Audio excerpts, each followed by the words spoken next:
এই প্রশ্নগুলোর দিকে একটু দেখো। এখানে এফ অফ এক্স একটা ফাংশন আছে যেটা হচ্ছে একটা ইন্টিগ্রেশন, সেম ভাবে এখানে একটা লিমিট আছে, লিমিটের লবে দেখো একটা ইন্টিগ্রেশন, এবং এখানেও আরেকটা এফ অফ এক্স ফাংশন আছে, এটাও ইন্টিগ্রেশন। ইন্টিগ্রেশন থাকলেও এই প্রশ্নটা কিন্তু পুরোটাই অন্তরীকরণের একটা প্রশ্ন। কথা কি বুঝতে পারছি? এই প্রশ্নটা পুরোটাই অন্তরীকরণের একটা প্রশ্ন। আমাদের প্রশ্নটা যে কেউ অ্যাভয়েড করে, কারণ এই ধরনের প্রশ্ন মাথা আওলায়া যায়, কিন্তু এটা খুবই খুবই সিম্পল একটা প্রশ্ন, এবং অ্যাডমিশন টেস্টে এই ধরনের প্রশ্ন আসে।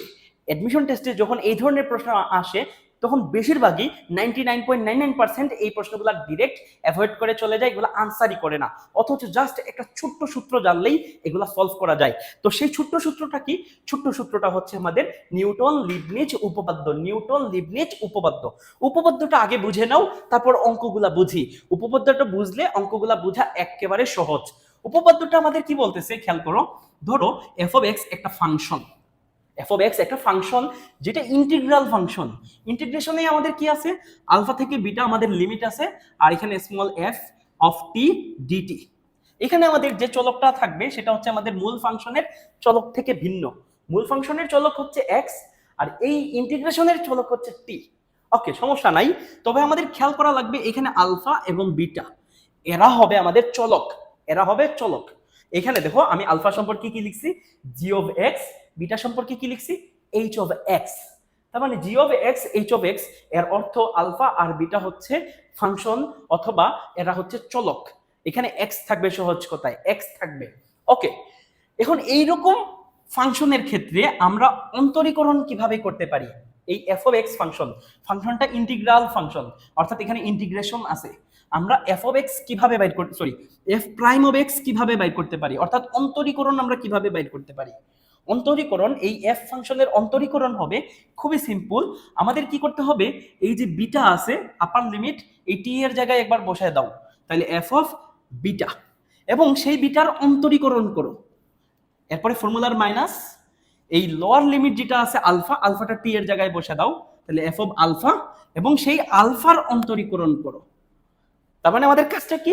আমাদের কাজটা হচ্ছে লোয়ার লিমিটটা এফ এর জায়গায়, সরি টি এর জায়গায় বসায় দাও, চলকের জায়গায় বসায় দাও, এবং সেই আপার লিমিটটা অন্তরীকরণ করো, ফর্মুলার মাইনাস লোয়ার লিমিট যেটা আছে, লোয়ার লিমিটকে টি এর জায়গায় বা চলকের জায়গায় বসায় দাও, এবং সেই লোয়ার লিমিটের অন্তরীকরণ করো। লোয়ার লিমিটের অন্তরীকরণ, আপার লিমিটের অন্তরীকরণ, এইটা হচ্ছে সূত্র।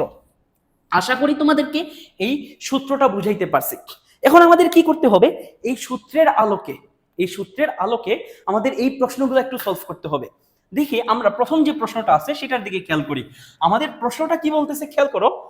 এফ অফ এক্স আমাদের সমান কি আছে? ইন্টিগ্রেশন ওভার, আমাদের লিমিট আছে এক্স টু এক্স স্কোয়ার, এবং এখানে আমাদের কি আছে? ডিটি 1 প্লাস টি স্কোয়ার। এইটা হচ্ছে আমাদের এফ ফাংশনটা। এখন এখানে আমাদের দেখো লিমিট হচ্ছে আমাদের এখানে এক্স আর এক্স স্কোয়ার, দুইটাই হচ্ছে আমাদের চলক। তাহলে এখানে আমরা নিউটন লিবনিজ থিওরাম ইউজ করতে পারবো। নিউটন লিবনিজ থিওরাম আমাদের কি বলতেছে?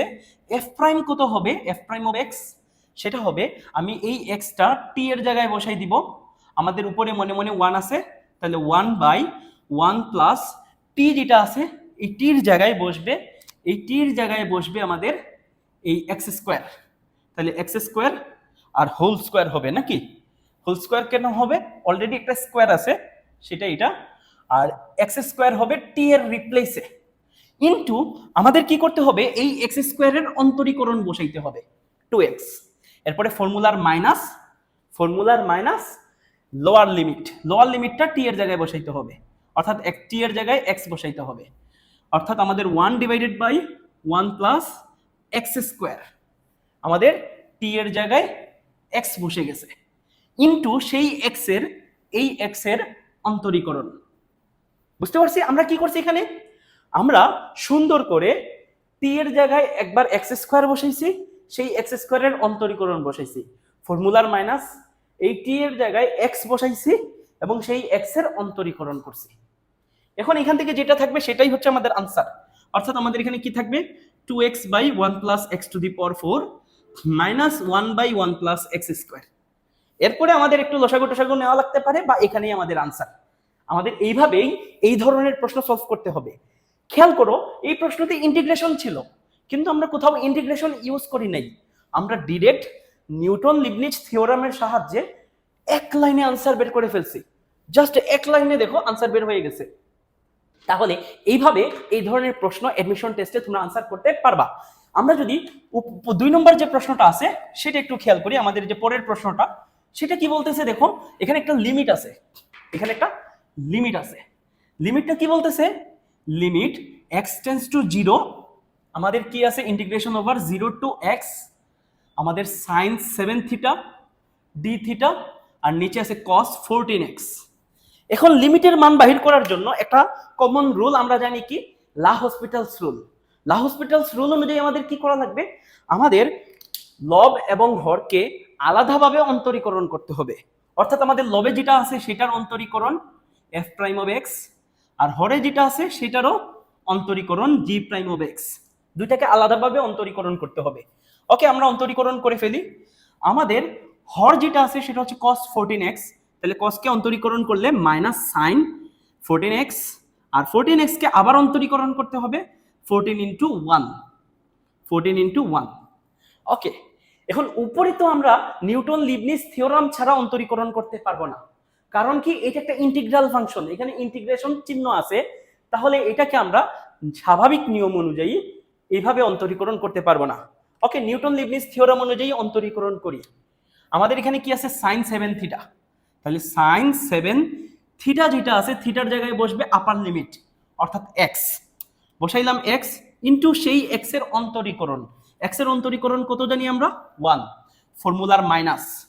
এরপরে আমাদের কি করতে হবে, সেম sin 7 থিটা, থিটার জায়গায় আমাদের লোয়ার লিমিট কত আছে 0, এবং সেই 0 এর অন্তরীকরণ, 0 এর অন্তরীকরণ 0, 0 এর অন্তরীকরণ 0। সো আলটিমেটলি এই জায়গাটা কত আসতেছে, আমাদের লোয়ার লিমিট 0 হওয়ায় বা লোয়ার লিমিট একটা ফিক্সড সংখ্যা হওয়ায় এই জায়গাটা পুরোটা হয়ে যাবে আমাদের ডিরেক্ট 0। এখানে ফিক্সড সংখ্যা থাকলে, 0 জায়গায় পাই থাকলে, 1 থাকলে, 2 থাকলে, তখনও আমরা ডাইরেক্ট 0 বসাই দিতাম। বুঝতে পারছি? ওকে, তাহলে আমাদের থাকে কি দেখো, উপরে আমাদের থাকতেছে sin 7x, নিচে minus 14 sin 14x, sin 14x। এখন sin 14x কে আমরা কিভাবে লিখতে পারি, sin 2 ইনটু 7x। এখন sin 2 থিটা, sin 2 থিটার সূত্র কি, 2 sin থিটা cos থিটা, থিটার জায়গায় 7x বসবে। তার মানে এইখানে আমাদের sin 14x এই জায়গায় আমরা বসাবো কি 2 sin 7x into cos 7x। তো এখান থেকে আমাদের কি থাকতেছে, এই 7x কাটা 1 divided by minus 1 divided by 14 আর 2 গুণ করলে 28, আর এখানে উপরে মনে মনে একটা 1 আছে, আর cos 7x 1 বাই cos মানে sec theta, 1 by cos theta মানে sec থিটা sec 7x। এটা হচ্ছে আমাদের আনসার। জাস্ট 2 লাইন বা 3 লাইনে আমরা ওই লা হসপিটালস রুলের নিয়ম অনুযায়ী মিলাই ফেলতে পারছি, বাট লা হসপিটালস রুলের নিয়ম অনুযায়ী অন্তরীকরণ এই জায়গায় করা যাবে না। এই জায়গায় অন্তরীকরণ করার জন্য নিউটন লিবনিজ থিওরাম বা নিউটন লিবনিজ উপপাদ্য ব্যবহার করা লাগবে। কথা বুঝতে পারছি? ঠিক একইভাবে আমরা যদি এই প্রশ্নটার দিকে একটু তাকাই, 3 নম্বর যে প্রশ্নটা আছে আমাদের এখানে কি বলতেছে খেয়াল করো। এই জায়গায় আমাদের বলতেছে f of x, এখানে আমাদের লিমিট আছে -x থেকে +x পর্যন্ত। এখানে -x কিন্তু হবে না, কারণ লনের লিমিট কখনো মাইনাস হয় না। লনের লিমিট আমাদের 0 থেকে বড় দিতে হয়, 1 0.01 দেওয়া যাবে, 0 দেওয়া যাবে না, 0 থেকে বড় দিতে হয়। তো আমরা একটু চেঞ্জ করে নিচ্ছি প্রশ্নটা। f of x সমান হচ্ছে আমাদের ইন্টিগ্রেশন ওভার, এখানে -x এর জায়গায়, এই নিচে -x এর জায়গায় 0, উপরে x, আমাদের ln 1/z, সরি 0 না, দুঃখিত, 0 দেওয়া যাবে না, তাহলে আমরা 1 দিয়ে দিই, 1 দিয়ে দিই, একটা সংখ্যা দিলেই হবে, 1/z dz। ওকে, তাহলে আমরা এখানে 1 দিয়ে দিলাম। আমাদের হচ্ছে এখানে এক্সাম্পল দেখাটা জরুরি, একবারে হুবহু আমাদের কোয়েশ্চনটা সলভ করা না, আমাদের এক্সাম্পল দেখাটা জরুরি। ওকে, এখানে আমাদের খেয়াল করো কি বলতেছে, ঢাল শূন্য হবে। আমাদের স্পর্শকের ঢাল বা f of x এর ঢাল যদি শূন্য হয়, তাহলে আমরা কি বলতে পারি, আমরা বলতে পারি f প্রাইম of x সমান 0। f প্রাইম অফ x সমান যদি 0 হয়, তার মানে অন্তরীকরণটা 0। অন্তরীকরণ আমরা কিভাবে করব, লন, এখানে আমাদের কি আছে 1/z আছে, z এর জায়গায় আমাদের কি বসবে, z এর জায়গায় আমাদের বসবে x, তাহলে এখানে আমরা x বসে দিলাম। এখন এই x এর অন্তরীকরণ করতে হবে শুধু 1, এরপর ফর্মুলার মাইনাস, আমরা লন 1/z। z এর মান কত আছে আমাদের এখানে? z এর মান 1 আছে। আমাদের এই 1 কে আবার যদি অন্তরীকরণ করি 0, দ্যাট মিন্স পুরো রেজাল্ট এখানে 0। ঠিক আছে, এখানে 1 থাকায় 1 কে অন্তরীকরণ করলে 0 আসে, তার মানে মাইনাসের পরের পার্ট পুরোটাই 0। বুঝতে পারছি? আর আমাদের ডান পাশে কত আছে? ডান পাশে আছে 0। বুঝতে পারছি? তাহলে এখান থেকে আমাদের থাকে কি? আমাদের থাকে ln 1/x, ln 1/x আর ডান পাশে 0। তো আমরা কি জানি? ln 1 সমান 0, ln 1 সমান 0, এটা হচ্ছে সূত্র। তাহলে আমাদের ডান পাশে যেহেতু 0, তাহলে সেটাকে আমরা ln 1 লিখতে পারি। তাহলে এখান থেকে ln দুই পাশ থেকে বাদ 1/x সমান হচ্ছে 1, দ্যাট মিন্স x এর মান হচ্ছে 1। ঠিক আছে, এইভাবে আমরা দেখো জাস্ট 2-3 লাইনে এই ধরনের প্রশ্নের আনসার বের করে ফেলতে পারতেছি। এই ধরনের প্রশ্নই তোমাদের বিগত সালে বিভিন্ন বিশ্ববিদ্যালয়ে আসছে। আমি কয়েকটা প্রশ্ন তোমাদেরকে একটু দেখাই। যেমন আমাদের এখানে একটা প্রশ্ন খেয়াল করো। এই প্রশ্নটা কি বলতেছে? আমাদের f of x, আমাদের integration over x² to x³ মানে আমাদের লিমিট হচ্ছে x² to x³ dt by 1 plus t²। এখানে f প্রাইম অফ 1 কত হবে? আগে f প্রাইম অফ x টা বের করে নেই। f প্রাইম অফ x কত হবে? আমাদের যেটা আছে এখানে dt বাই 1 প্লাস t² আছে, তাহলে আমরা উপরে মনে মনে চিন্তা করতে পারি 1 আছে, তাহলে 1 ডিভাইডেড বাই 1 প্লাস এই t, যেটা t এর জায়গায় বসাইতে হবে আপার লিমিট কত? x³। আপার লিমিটের উপরে আমাদের কি থাকবে? এই যে t এর স্কয়ারটা। এখন আমাদের কি করতে হবে? এই আপার লিমিটকে অন্তরীকরণ, অর্থাৎ x³ কে অন্তরীকরণ 3x²। এরপরে ফর্মুলার মাইনাস দিয়ে সেম ভাবে 1/1 প্লাস t²। এই t এর জায়গায় আমাদের কি বসবে? লোয়ার লিমিট কি আছে? x², এবং এই x² কে অন্তরীকরণ। এইটা হচ্ছে আমাদের f প্রাইম অফ x। এখন আমাদের f প্রাইম অফ 1 কত হবে? যত জায়গায় x আছে সব জায়গায় 1 বসায় দাও। তাহলে এখানে আমাদের 3x² আছে, তাহলে 3 1² নিচে 1 প্লাস 1³ বা 3 দুগুণা 6, 1 টু দি পাওয়ার x এর জায়গায় 1 আর 3 দুগুণা 6 মাইনাস এখানে কি হবে? 2 ইনটু 1 আর নিচে হবে কি? 1 প্লাস x এর মান 1 আর 2 দুগুণা 4। তো আমাদের আলটিমেটলি কি থাকতেছে? এই যে 1² 1³ এগুলো তো কিছুর দরকার নাই। দরকার আছে এই পাওয়ার 4, কারণ 1 এর পাওয়ার 4 হইলে 1, 1 এর পাওয়ার 6 হইলে 1। সো আলটিমেটলি আমাদের আসতেছে 3/2 মাইনাস 2/2। আমাদের এখান থেকে 3 আর 2 বিয়োগ করলে 1 আর নিচে লসাগু 2, তার মানে আমাদের আনসার হবে হাফ। অর্থাৎ বি নম্বর অপশনটা আমাদের এখানে সঠিক উত্তর। বি নম্বর অপশনটা আমাদের এখানে সঠিক উত্তর।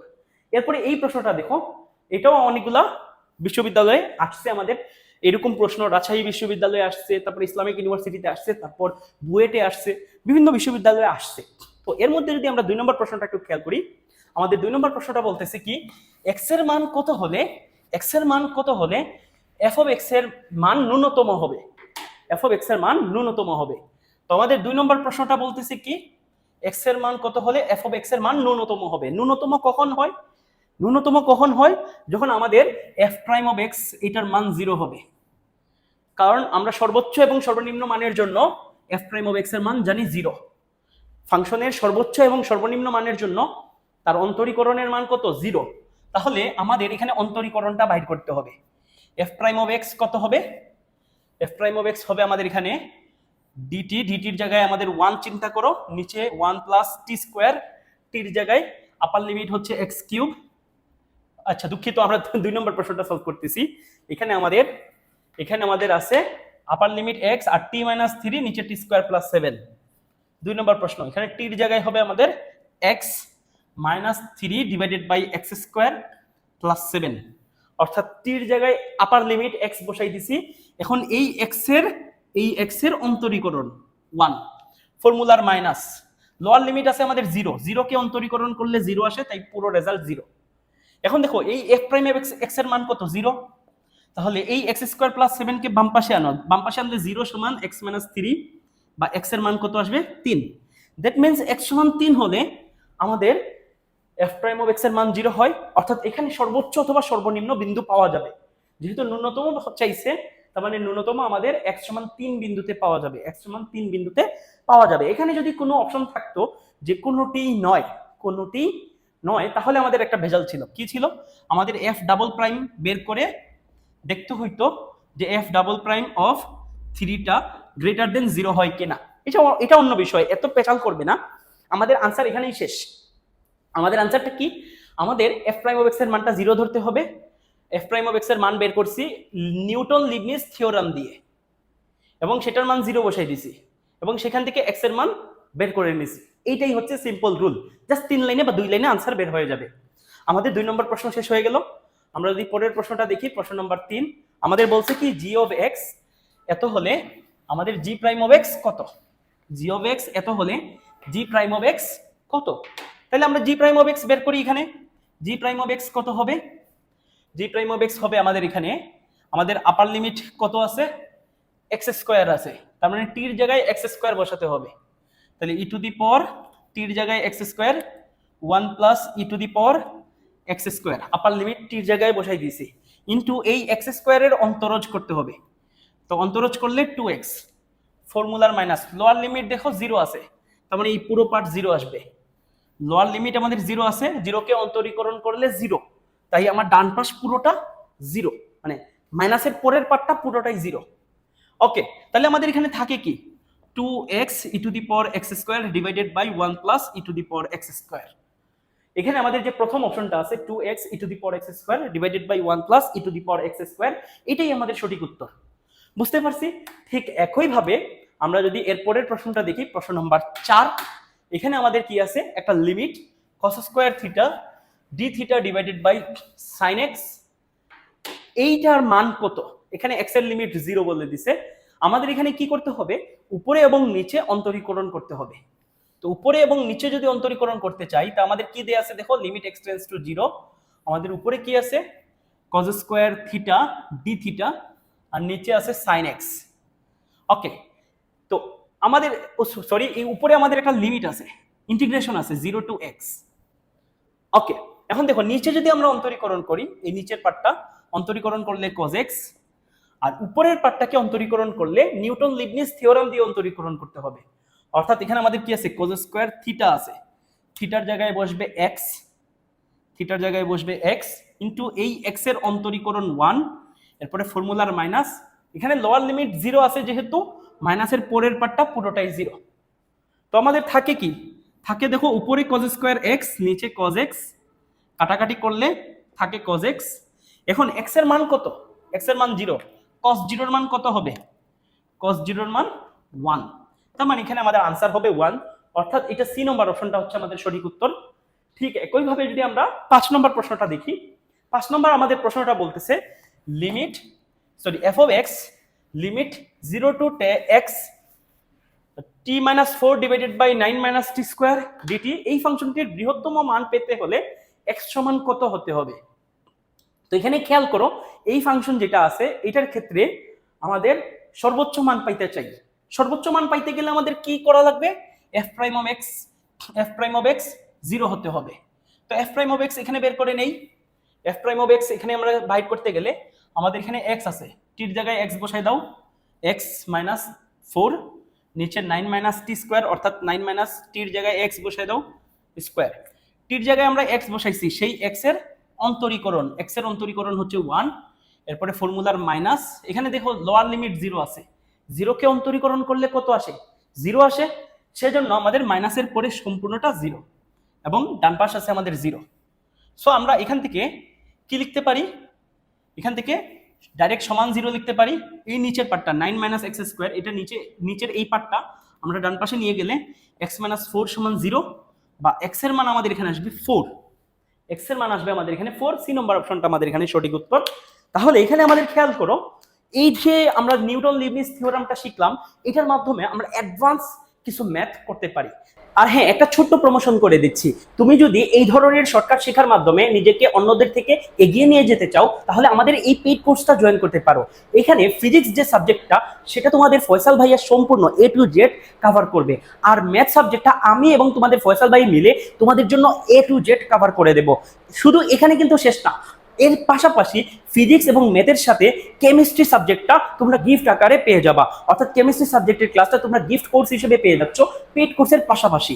তাহলে তোমাদের 3টা সাবজেক্ট ফিজিক্স, ম্যাথ এবং কেমিস্ট্রি A to Z আমরা কভার করে দিচ্ছি। আর তোমরা যদি খুব দ্রুত জয়েন করো তাহলে একটা ডিসকাউন্ট কিন্তু পেয়ে যাবা। এখানে দেখো অলরেডি একটা ডিসকাউন্ট কিন্তু চলতেছে। এর উপর তোমরা যেহেতু আমার এই ভিডিওটা একদম শেষ পর্যন্ত দেখছো, সেজন্য আমি তোমাদেরকে একটা স্পেশাল কুপন কোড দিচ্ছি M300। M300 ইউজ করলে তোমরা আরো 300 টাকা, এই কোর্সে 3000 এর মধ্যে আরো 300 টাকা ডিসকাউন্ট পেয়ে যাবা, অর্থাৎ তোমরা টোটাল 2700 টাকা এই কোর্সটা পেয়ে যাবা। সেজন্য তোমাদেরকে বেশি কিছু করা লাগবে না, আমাদের এই হোয়াটসঅ্যাপ নাম্বারে তোমরা যোগাযোগ করো এবং সেখানে M300 কুপন কোডটা লিখে পাঠাও, তাহলেই তোমরা আরো 300 টাকা অর্থাৎ 2700 টাকায় এই কোর্সটা পেয়ে যাবা। ঠিক আছে, তাই দ্রুত আমাদের এই কোর্সে তোমরা এনরোল করে নাও।